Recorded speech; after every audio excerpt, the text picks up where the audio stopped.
It was in one of the galleries of St. Peter's Mount, at about 500 paces from the main entry and at 90 feet below the surface, that the quarrymen exposed part of the skull of a large animal embedded in the stone. They suspended their work to tell of their discovery to Dr. Hoffman, who had for some years been collecting fossils from the quarries. Dr. Hoffman, observing the specimen to be the most important that had yet been discovered, took every precaution to preserve it in one piece. After having succeeded in removing a large block of stone surrounding it and reducing the mass to a proper condition, it was transported to his home in triumph.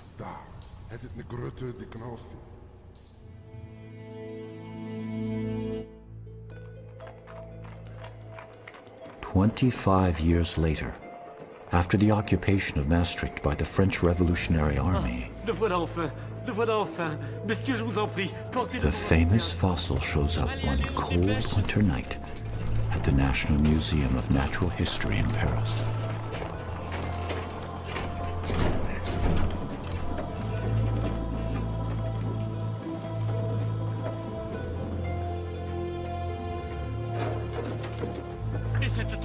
C'est inestimable.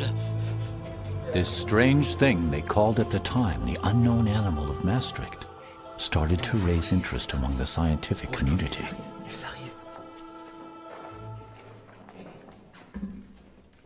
Allons, allons. Encore un effort. Sur la table. En douceur. Allez, messieurs, ouvrez-moi cette caisse. Oui, c'est cela, ouvrez la caisse. Mais faites très, très attention. Messieurs, en même temps.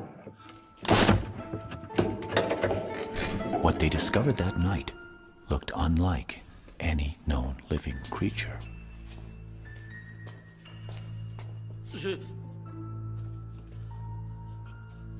Some thought it was a crocodile.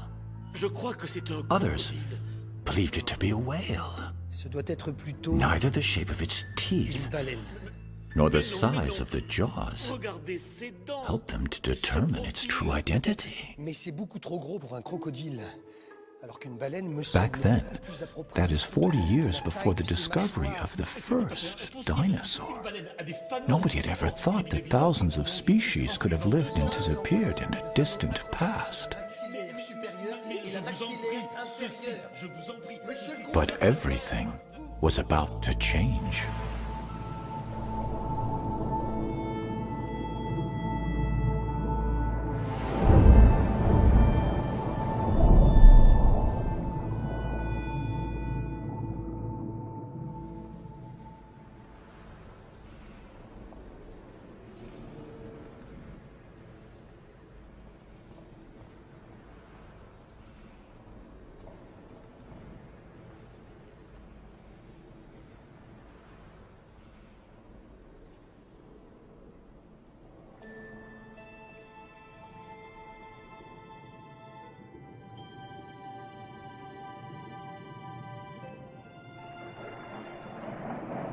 I'm sure marine dinosaurs still exist. My apologies for intruding upon your thoughts, mademoiselle. But strictly speaking, only reptiles that walked on dry land are called dinosaurs. If they lived under the water, they are called marine reptiles. And they all disappeared a very, very long time ago. What happened? You'll see, Julie.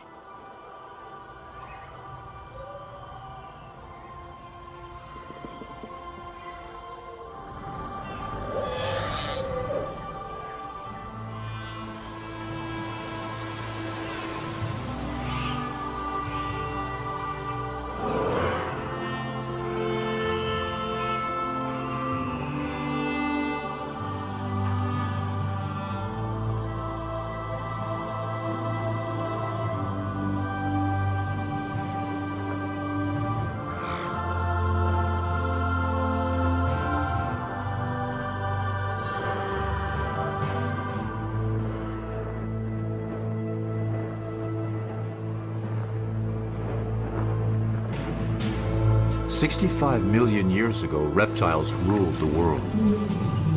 On land, in the air,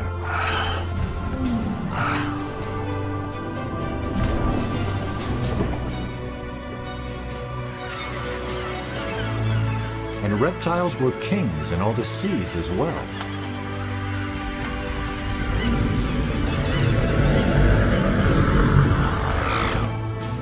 But then came a great cataclysm from outer space.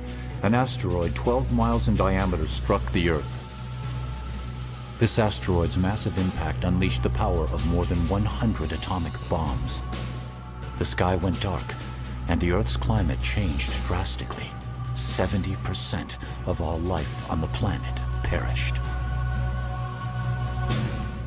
And with the end of the dinosaurs, it was also the end of the reign of the reptile in the sea world. And when did you say that happened? 65 million years ago. So then humans came right after that. Humans will come a little later. How much later? 65 million years. You're kidding. Modern humans like you and I only appeared barely 200,000 years ago. In comparison to the age of the Earth, that's a blink of the eye. 200,000 years? An instant in geological time. Somewhat difficult to comprehend, is it not? Comparing thousands and millions and even billions of years. Don't you agree? Then follow me, Julie. And when you want to stop time, say stop. Stop? All right then, forward to the past.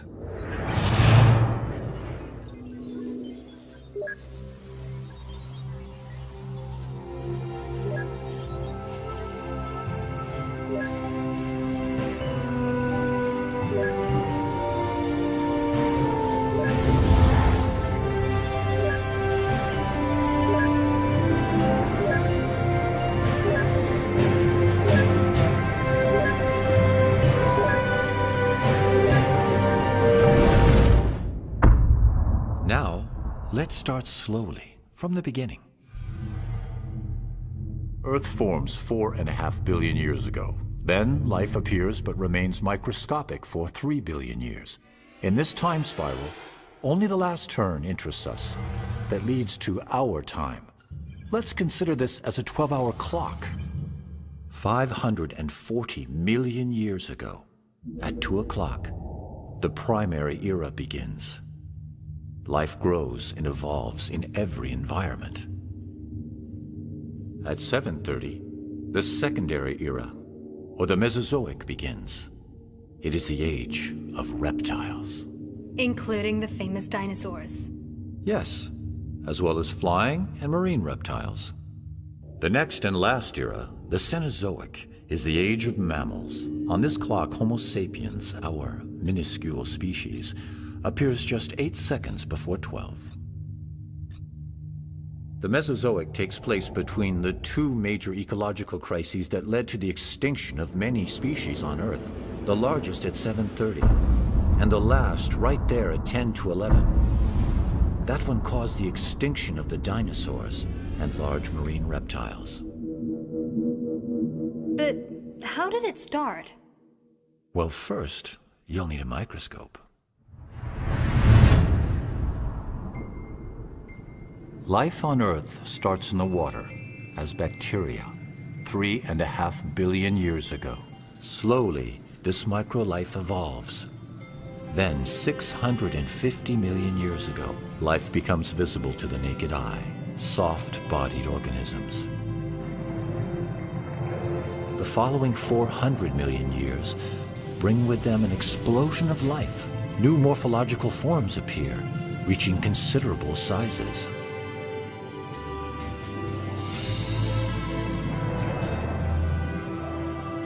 And finally, amphibians follow fish with feet to conquer terra firma.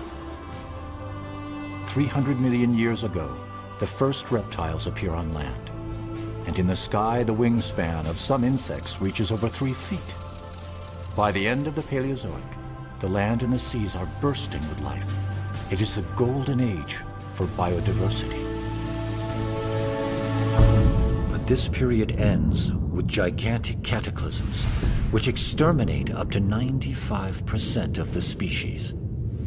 The largest extinction of all time. 95% of the species? But that's enormous. Nothing much must have remained after that. You're right, my dear. And most of the world's great predators have disappeared. But life persists, and in the seas, many fish and mollusks remain. What about the marine reptiles? Their reign begins now. 3 different groups, one after the other, will rule the world's oceans. First, the ichthyosaurs, that use their tails to swim. Like a fish? Much like a fish. And then the plesiosaurs, that use their 4 paddle-like limbs to fly through the water. And next, the mosasaurs, that use an undulating movement similar to a snake. And these animals ruled the seas for 180 million years, throughout all 3 Mesozoic periods: Triassic, Jurassic, and Cretaceous. From the early Triassic period onwards, ichthyosaurs are the kings of the seas.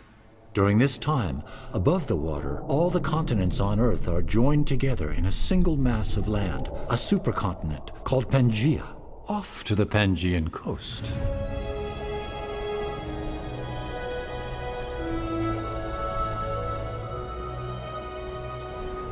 Switzerland? Yes. At this time, most of Europe is underwater, a shallow and warm sea.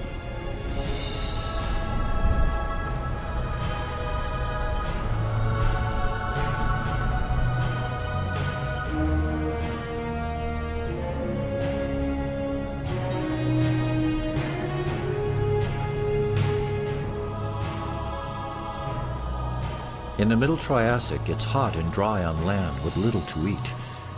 In the sea, life flourishes again. Several reptile species have returned to the marine environment, thriving on the plentiful food supply.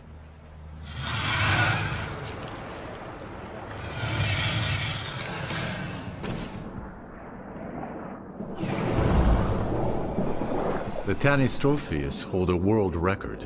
In proportion to their bodies, they have the longest necks ever recorded.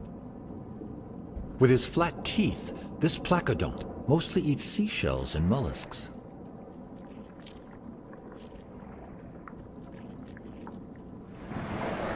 Aren't those turtles? Not at all, but they too have developed a tough armor to keep them relatively safe from the great predators of the Triassic, like the nothosaur.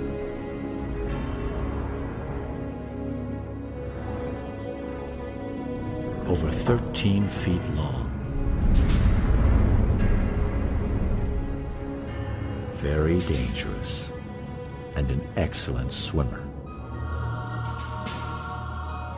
But it is no chance of catching up with a Mixosaurus. It looks like a dolphin. Except it's a reptile. Like marine mammals today, it too must come to the surface to breathe. It belongs to the large group of ichthyosaurs, which will rule the seas for some 150 million years.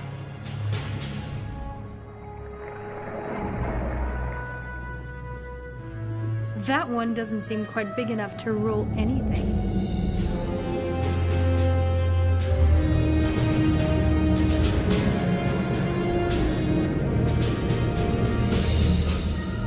There are also some very large ichthyosaurs, some measuring up to 75 feet long and weighing 50 tons, like the Shawnosaurus, the biggest of them all.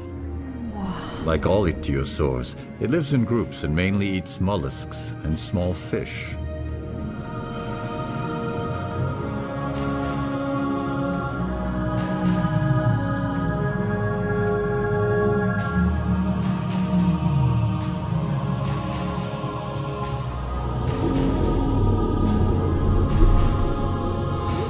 Like dolphins and whales. That's right. They are even born in a similar manner. What do you mean? Well, let's hear from an expert. the paleontologist Ryosuke Motani. He has just finished studying some very fine specimens from a famous fossil site in Germany. Many ichthyosaur fossils have been found at Holzmaden with their bones intact, and even with the imprint of the skin on the rock, which helped us to know the position of their fins. Some ichthyosaur fossils are so well preserved that we can actually see fetuses inside the mother's bodies, and some even being born. Unable to get out of the water to lay their eggs like other reptiles, ichthyosaurs gave birth in the water. The babies came out tail first, like dolphins today. Another one of the ichthyosaur's characteristics are its huge eyes, protected by donut-shaped bones, able to withstand extreme water pressure. A Jurassic ichthyosaur, the Ophthalmosaurus, stands out in the animal kingdom as having the largest eyes in proportion to its body. With these enormous eyes, it could make out its prey in the darkness of great depths.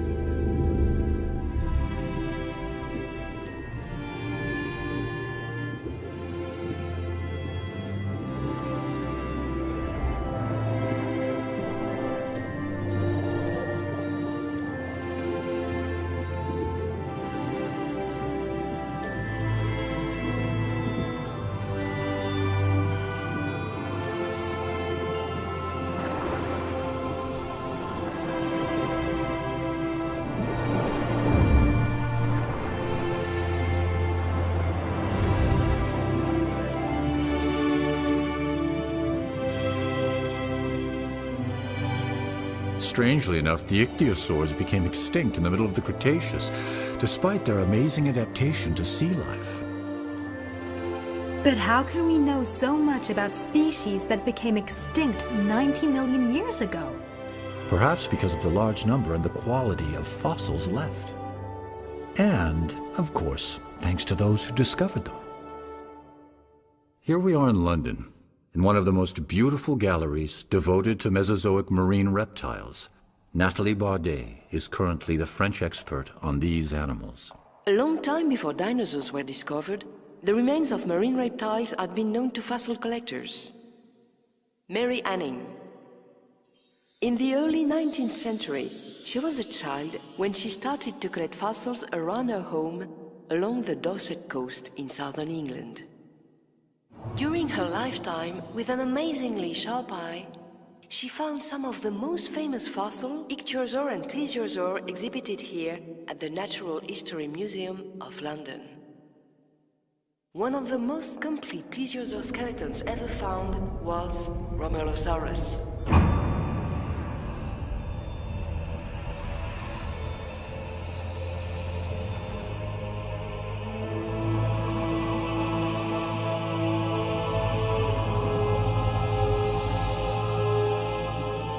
This early Jurassic predator was a powerful swimmer.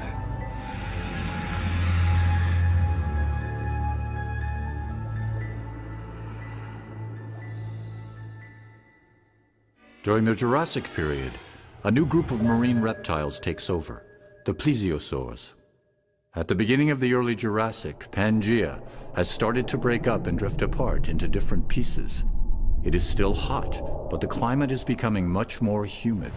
Such conditions are perfectly suited to the development of life all over the world.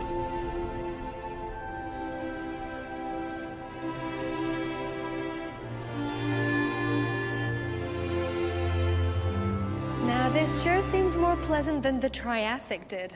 The Jurassic is considered the golden age of dinosaurs, isn't it? In fact, it's the golden age of life in general, and even much more so for the reptiles. Be they earth, flying, or marine reptiles. With their 4 strong paddles, plesiosaurs soon become the new kings of the seas. The first dinosaur to be named is Megalosaurus, which means great lizard in Latin. A well-deserved name for a 30-foot-long carnivore with a huge appetite. Mollusks like ammonites and belemnites experience an unprecedented growth and are on the menu of most marine predators.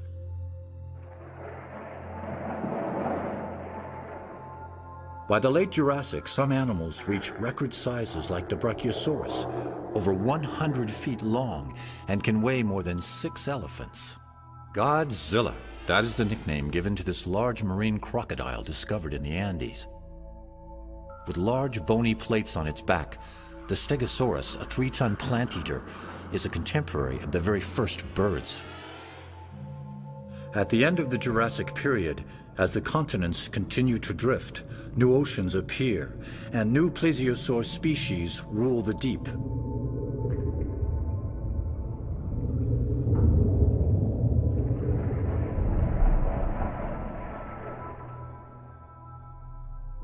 The Liopleurodon is most likely one of the largest ocean predators of the Mesozoic, measuring 49 feet or more. That big? Here, this is one of its teeth. It's for you. Thank you. You see, the Liopleurodon had no reason to fear any creature, save perhaps another Liopleurodon.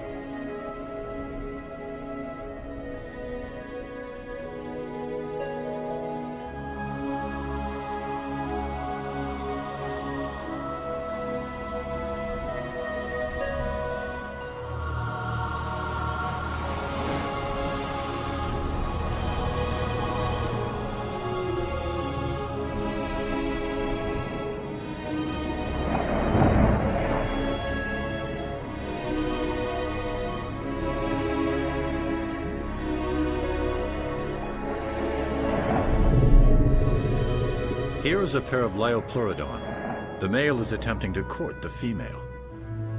Look at her. 50 feet of sheer muscle, 4 deadly paddle-like limbs, and jaws about 10 feet long that hold teeth, even bigger than the one I gave you.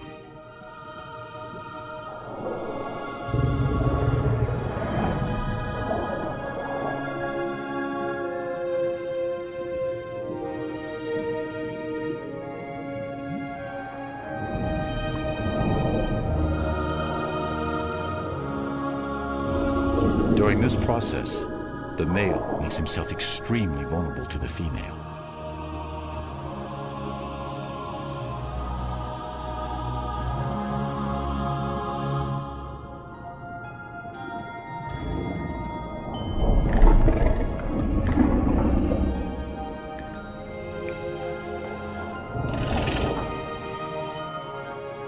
It seems to have worked.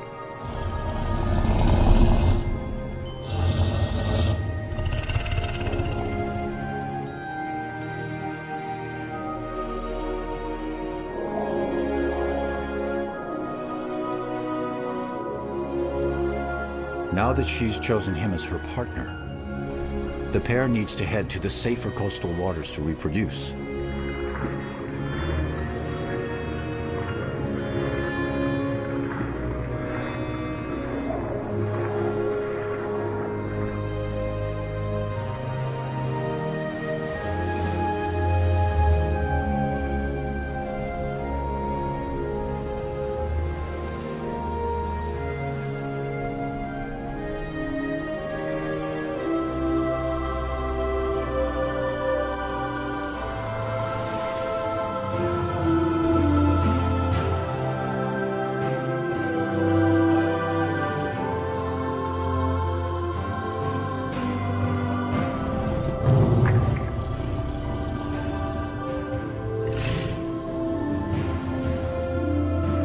Like sharks, the male Liopleurodon holds on to the female while mating.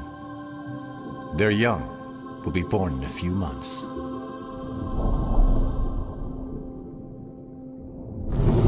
What happened?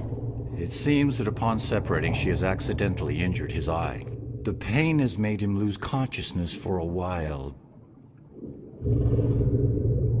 In the end, though, the Liopleurodon remains a super predator that lives alone.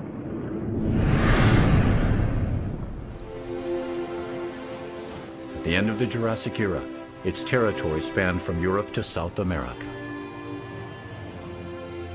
Here we are with Zulma Gasparini, who discovered the marine crocodile nicknamed Godzilla in the Andes. People believed for a long time that the world had always been the same as it is now.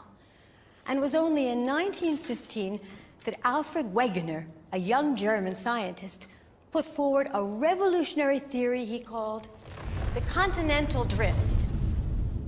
Among the solid arguments that Wegener used to support his theory, a tiny marine reptile that lived 250 million years ago, the Mesosaurus, was to become unexpectedly important. Indeed, we have found on both sides of the Atlantic Ocean identical fossils of this animal.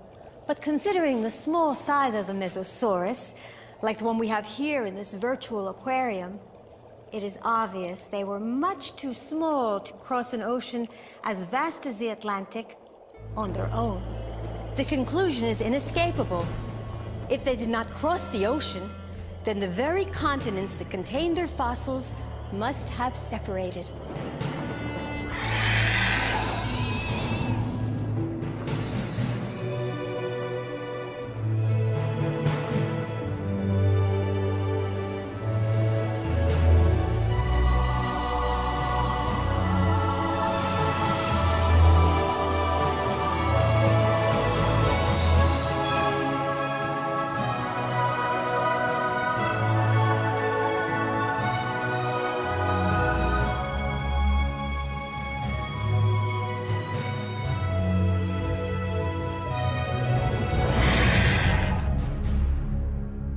The Jurassic was the age of giant animals. The Leedsichthys is approximately 100 feet long, probably the largest fish of all time.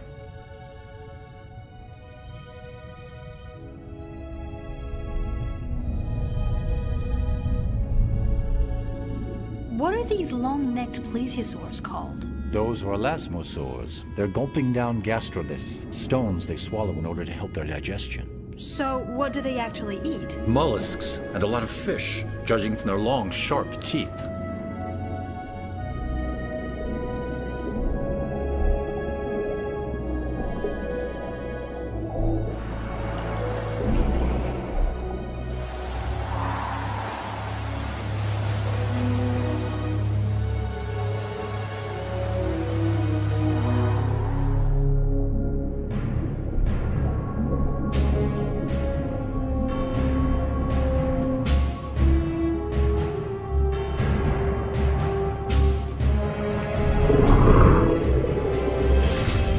I believe that's the male Liopleurodon that was wounded some time back. Oh yes. With one eye missing, it's not easy.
From the deep bite marks on elasmosaur bones made by larger relatives, it would appear that other Liopleurodon were luckier.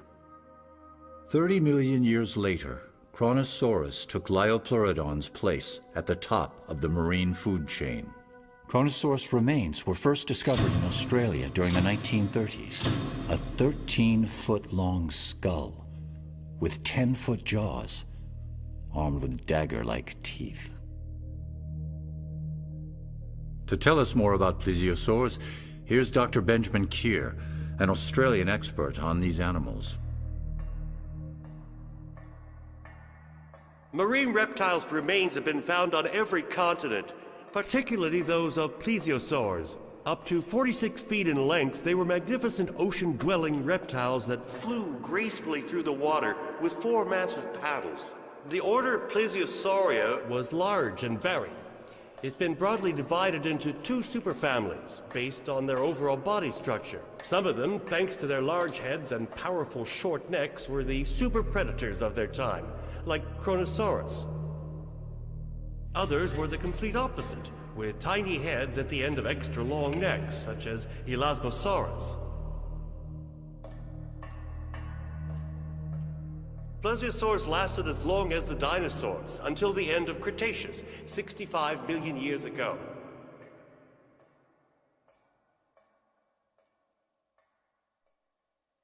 The late Cretaceous is the very last period of the Mesozoic era, and it is the age of mosasaurs.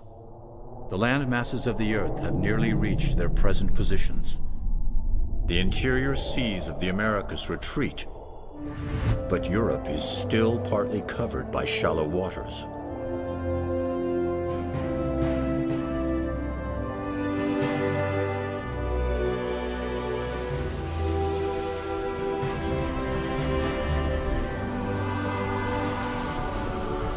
And what about the climate? Very comparable to the climate of today, but warmer. A beautiful day for a dip in the Cretaceous Ocean, don't you think?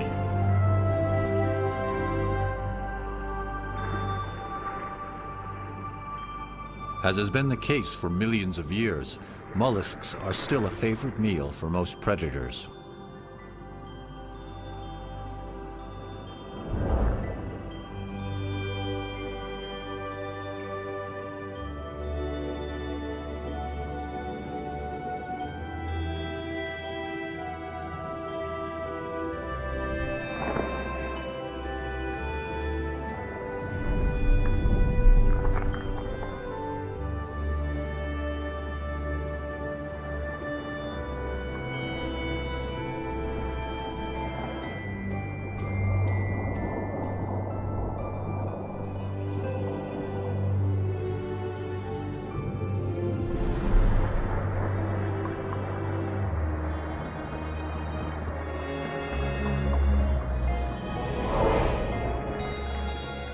So the plesiosaurs are still around in the Cretaceous? Indeed, there are some, but they are no longer at the top of the ocean's food chain, a place now disputed by the 2 greatest predators of this era. In this corner, the largest fish of the Cretaceous, a 23-foot-long shark. And in this corner, the most powerful marine reptile, the prognathodon, a 40-foot mosasaur. It looks just like a great white of today. Indeed, just larger.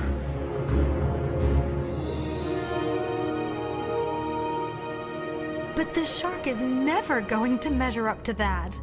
We can't be too sure. You see, it has a distinct edge over its opponent. The shark doesn't need to come up to the surface to breathe, so...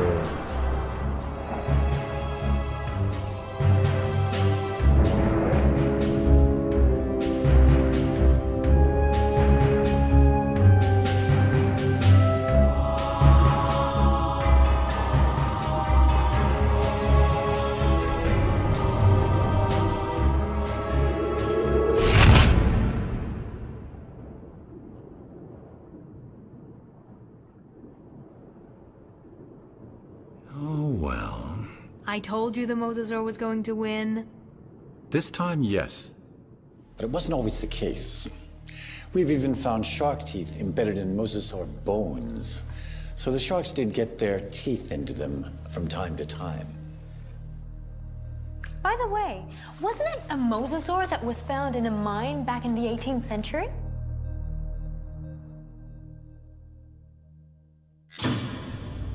Here we are very close to the mine where the famous unknown animal of Maastricht was found around 1770. Like all paleontologists, Olivier Riepel knows this story very well.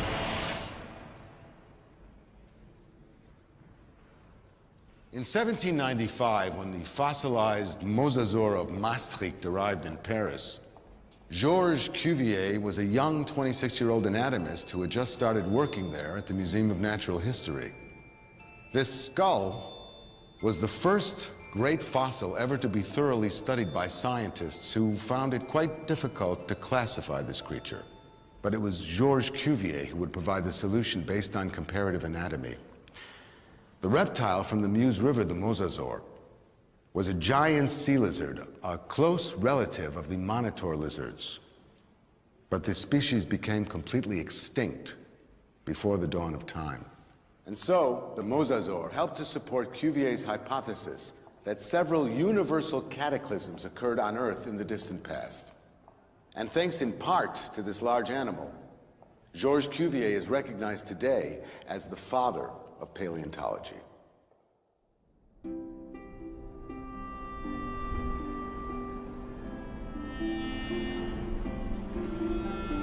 At the end of the Cretaceous, the interior seaway running through the middle of North America had not yet completely disappeared.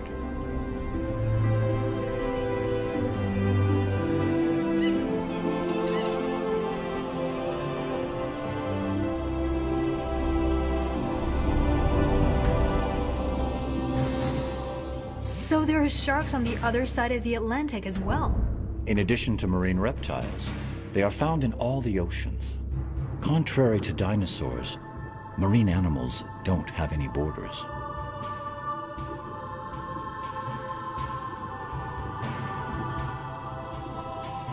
These are young 13-foot-long sharks. After hours of laying her eggs on the beach, this turtle is exhausted. Easy prey for starving sharks.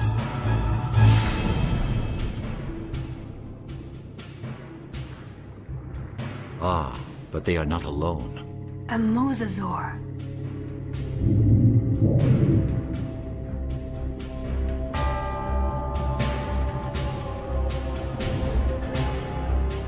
This large predator truly is the marine equivalent of the famous T-Rex.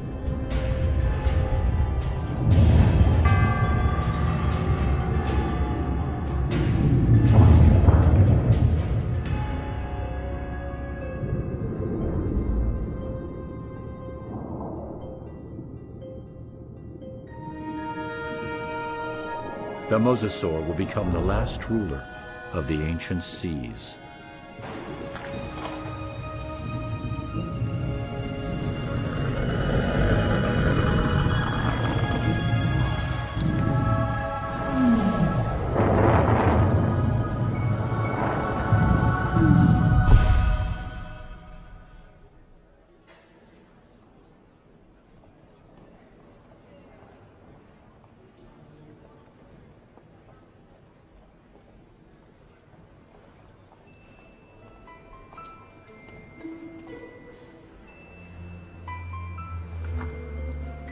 This is one of its teeth. It's for you.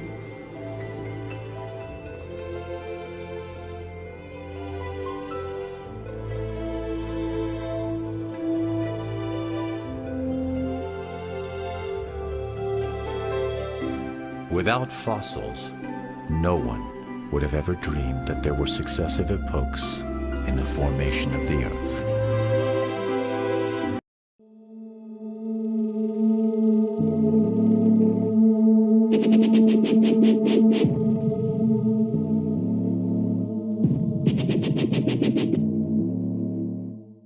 Thanks for choosing Ancient Revelation, your #1 Ancient Investigations channel.